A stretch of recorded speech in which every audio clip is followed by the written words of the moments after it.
l'Institut d'administration publique du Québec présente les finalistes du prix Collaboration scientifique.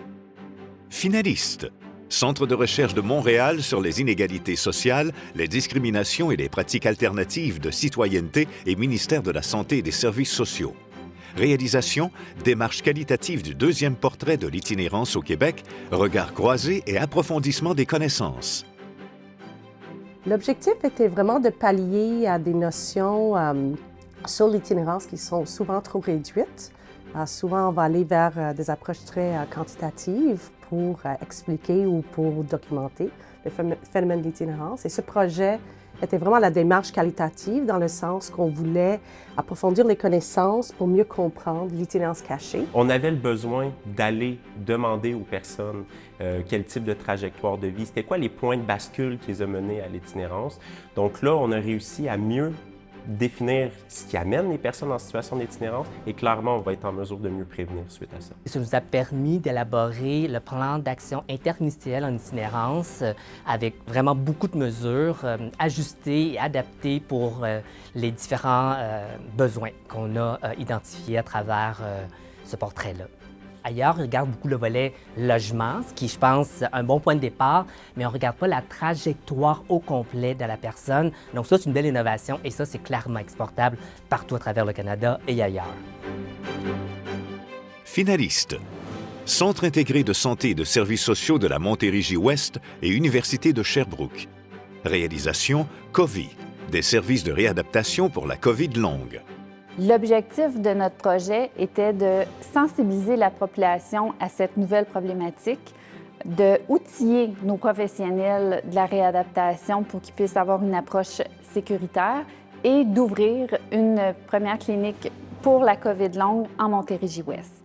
Donc, les résultats du projet COVID étaient que lorsqu'on offre des services de soins primaires et de réadaptation aux personnes atteintes de la COVID longue, on est en mesure de les aider à diminuer l'intensité et la fréquence des symptômes invalidants de leur maladie. Cette collaboration-là entre la recherche et la clinique, ça a été une intégration presque instantanée des données de pointe sur la COVID longue dans les pratiques des professionnels de réadaptation. Ce qui est beau dans ce projet-là, c'est comment les usagers ont été au centre à la fois du projet de recherche et de notre projet de développement clinique, comment ils ont contribué à construire la nouvelle offre de services. Le potentiel de mise à l'échelle du projet COVID est exceptionnel. C'est le projet qui est à la source de l'investissement du ministère de la Santé et des Services sociaux de 20,5 millions pour la création de 15 cliniques post-COVID sur tout le territoire québécois. À l'échelle nationale, notre projet est en vue pour guider les autres provinces canadiennes sur l'intégration des soins primaires et de la réadaptation. Et à l'échelle internationale, nous faisons partie des comités d'experts, dont celui de l'Organisation mondiale de la santé, pour guider d'autres pays à faire cette intégration en soins primaires et en réadaptation. Finalistes, Réseau des municipalités en immigration et en relations interculturelles du Québec et Université de Montréal. Réalisation, politique et pratiques municipales en contexte interculturel. L'objectif principal du REMURI, c'est de faciliter le contact entre les fonctionnaires qui travaillent dans les municipalités en contexte interculturel. Mais il y a aussi un aspect dans lequel on travaille sur le développement des outils pour soutenir l'action municipale. Et aussi, on fait beaucoup d'accompagnement des acteurs du milieu.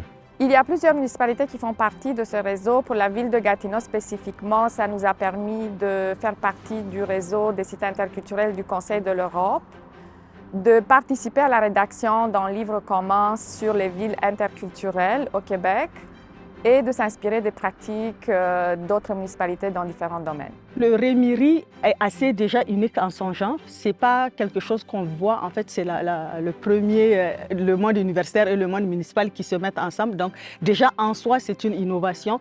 Mais le fait aussi que le monde universitaire soit assez ouvert pour écouter les besoins des villes et les mettre en place selon les études et les recherches qu'ils font pour nous, déjà, on peut dire que c'est une innovation qui nous aide énormément.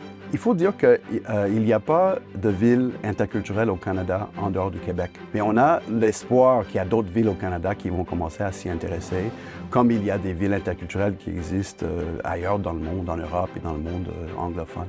Donc on pense que notre façon de faire peut aider effectivement des villes et puis des élus qui travaillent dans ce domaine dans le reste du Canada.